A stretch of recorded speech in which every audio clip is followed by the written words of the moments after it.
So this year's Deaflympics is taking place in Japan. The 25th edition of the competition is being played in the middle of November, and there'll be 220 events across 15 sports. Now, with that being said, we're going to welcome in Michael Schmid, the captain of the US Men's Deaf National Team, and his lovely interpreter, Emily. Michael and Emily, thank you so much for joining us. Michael, how are you today?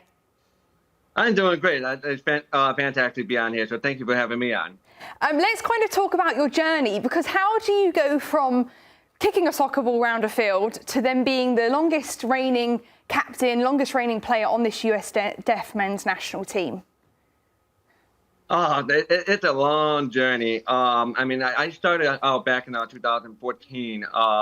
My backyard neighbor, who's actually the Oakland College coach, Blake New, he got an email from the USA Deaf Soccer Association looking for recruits to play on the deaf soccer team. And I'm from Cleveland area, in a small town in Oakland. And they had a camp in Pittsburgh.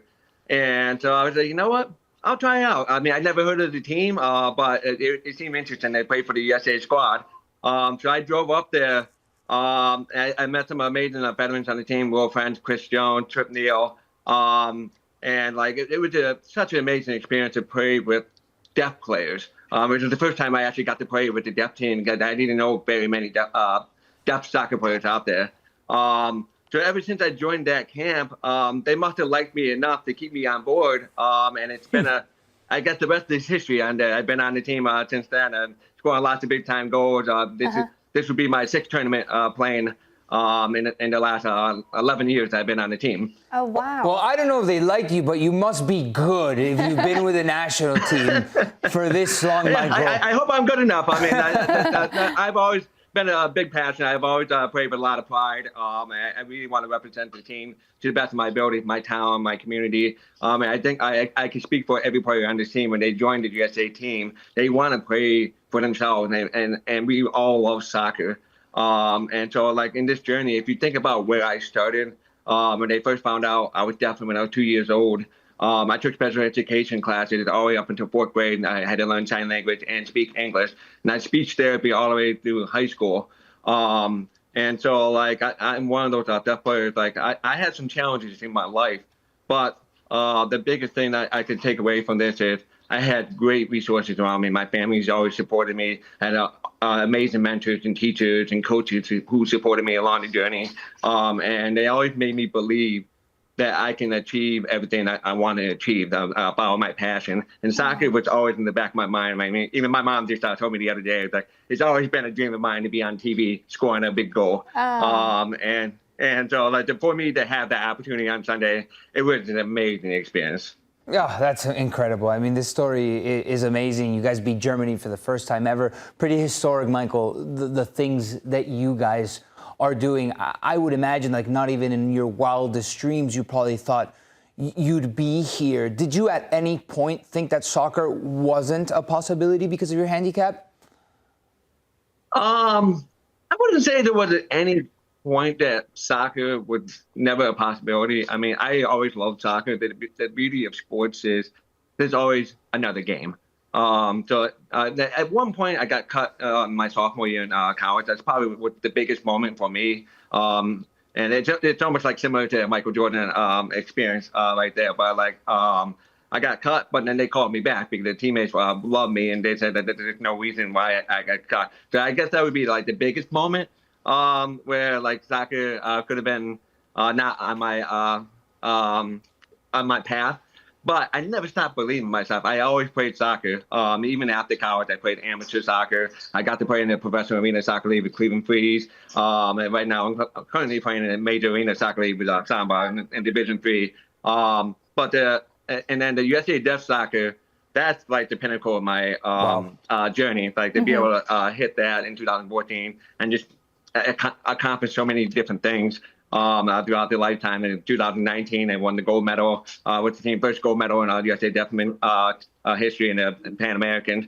And then to be able to play in 6 tournaments, be one of the top scorers in history. So there's never been a part of me that said I can never play soccer. And I think that's just a big heart I have in my mind, and that's one of the reasons why my name sign is Mikey around my heart, because I have a big heart. I've always believed in myself and everybody around me.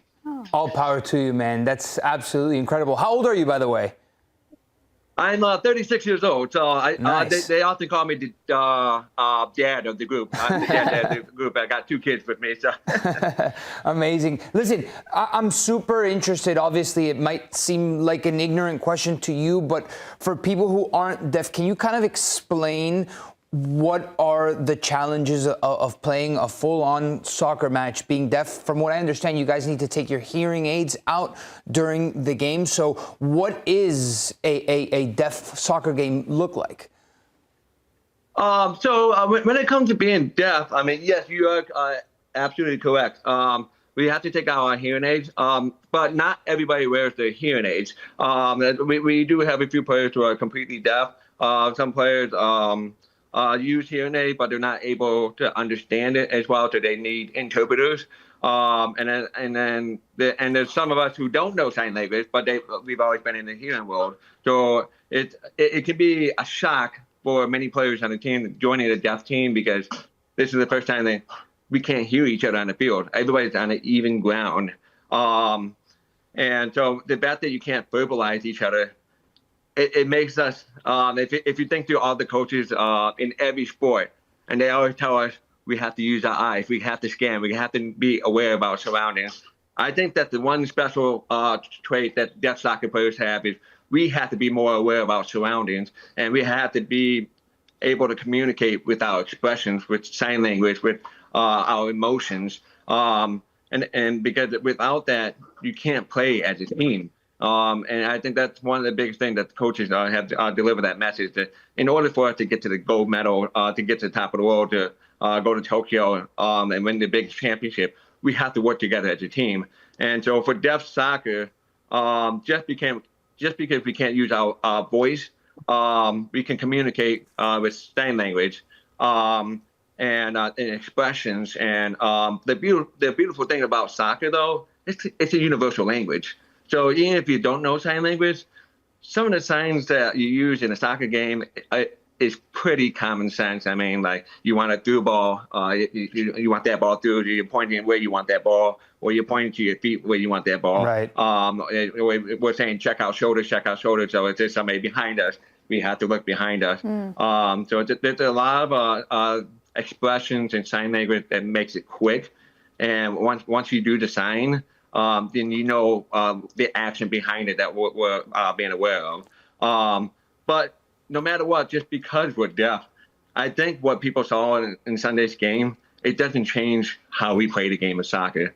We still play with joy. We play with passion. And in many ways, we play with more emotion, which makes the game even more fascinating to watch, because there's a lot of drama, there's a lot of action happening. So for sure, I want to kind of ask you about that. I'm curious about the emotion. Are you perhaps cussing out rivals in sign language? How do you argue to the referee? Like, all of these things interest me, because the dynamics must still be the same. Well, I mean, we might be a little bit louder when we communicate with the referee. And so sometimes we might be a little bit loud. And when the referee's not looking, sometimes you might be communicating ways that you shouldn't be communicating. Not that I'm trying to advocate it. I'm not doing anything. But yes, you are correct in that sense. Wow. And a quick question about the referees. So they don't blow a whistle, they use flags. Is that correct? Yes. So they use flags, and it's kind of an honor code system. So when the referee is waving their flag, if you're on the other team, you see the referee waving the flag, it just say, "Hey, stop." The referee said, "Stop," and he whistled, whatever. And more often than not, they whistle even louder than usual. So if you have some form of hearing, you have to be 55 decibels or more deaf in your best ear. So you might be able to hear the whistle, but more often than not, you're not going to be able to hear it, especially if you're not looking at the referee directly. Yeah. But yeah, they use the flag to make up for the whistle. Wow, that's absolutely incredible. I could spend the rest of the show asking you questions, because it does interest me how a handicap that perhaps people might perceive as something that doesn't allow you to play a game, you guys are playing something full-on organized, so much so that you have a club team, and that's why you got injured, and that's why you're wearing the brace on your hand, I'm told. Yeah, so funny enough, I broke my finger literally a week before the training camp started. I was playing with Cleveland SC in the Open Cup. I got invited to play for the squad as a special guest. They've been asking me to play on the team, but I never had time because I have a family. I have to work my job. I'm also a coach as well. But the Open Cup is amazing. It's one of the oldest tournaments in history, and to be able to bring all the professional teams, semi-pro teams, and just compete to see who's the best of the country. I couldn't pass up that chance. So I had an opportunity to play in that game, and unfortunately, a freak accident happened. Two players came in between my hand, and they broke my ring finger. So I had to take off my wedding ring so that I can make the hand finger heal. But like I said, I have a big heart. I'm not gonna let anything stop me. And I told coach, like, hey, I'm gonna find a way to play. And so luckily, everything worked out in the favor that they gave me a brace. I was able to play through it, and luckily, and then no pain. And that's where, again, as a deaf soccer player, I have to be smart. You have to use your brains. You have to be more aware of your surroundings. So just because I have a broken finger, there's still ways around it that I can still maximize what I can do on the soccer field. What I hear is that the U.S. men's national team, the deaf U.S. men's national team, scans better than Messi. Yeah, they have to, don't they?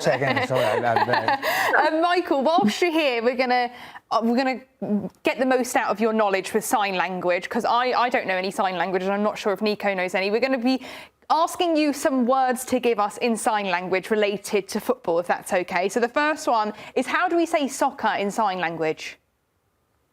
So soccer in sign language, you have your hand up. Me too. I apologize for my broken hand. Yes. And then act like you're kicking with your foot, and you're playing soccer right there. Okay. Right? And then Emily can combine over here, because she's the master interpreter over here. Oh, yeah. Lovely. Okay, awesome. Okay, I'm gonna keep it appropriate, because I would ask all the inappropriate things. But how do you say GOAT? Obviously not a literal GOAT, but the greatest of all time. GOAT. Yeah. So if you're saying GOAT, I mean, obviously, obviously, I believe this is GOAT, right, Emily? Yeah.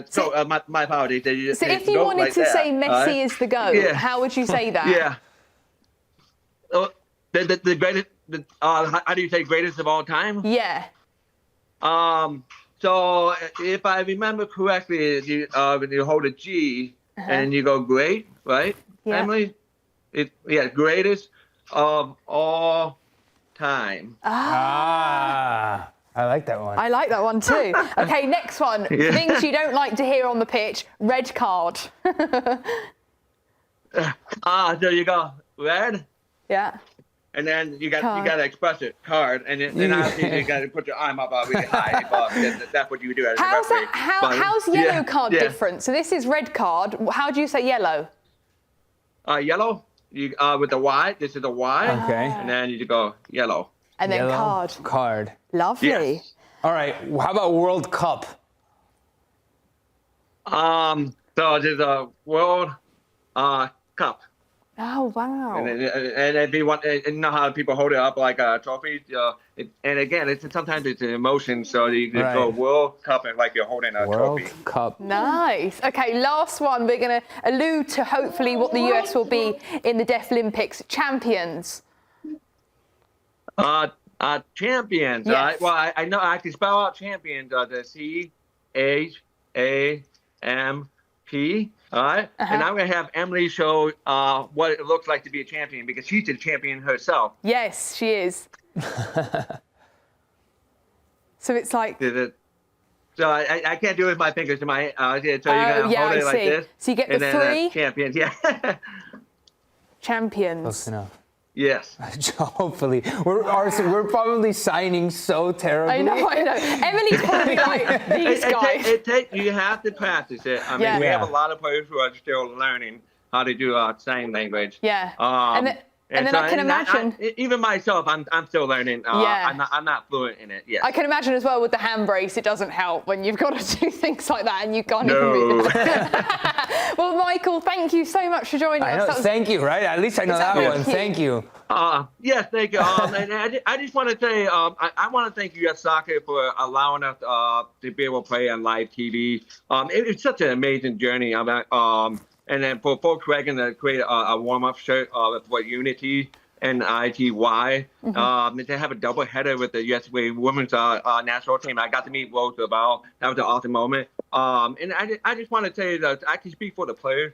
This was a significant moment for the deaf soccer in terms of the history of the program. To be able to display what we can do on the field and play against Germany. I had a lot of fans talk to me about how this game almost felt like an MLS game. The emotion involved and how we play. We had a lot of skilled players in the area. And for me to accomplish my dream of scoring a goal in front of a live audience, it was just absolutely enjoyable. And so I just want to say that thank you to all the staff, US Soccer, Volkswagen, for everything that they did to put us on TV, because this is a dream come true, and not many people can say that. And then, of course, thank you for having me on board. I really appreciate it. Hopefully I got to explain my story. Of course, Michael, you have an incredible story. Good luck in the Deaflympics, and I hope it all goes well.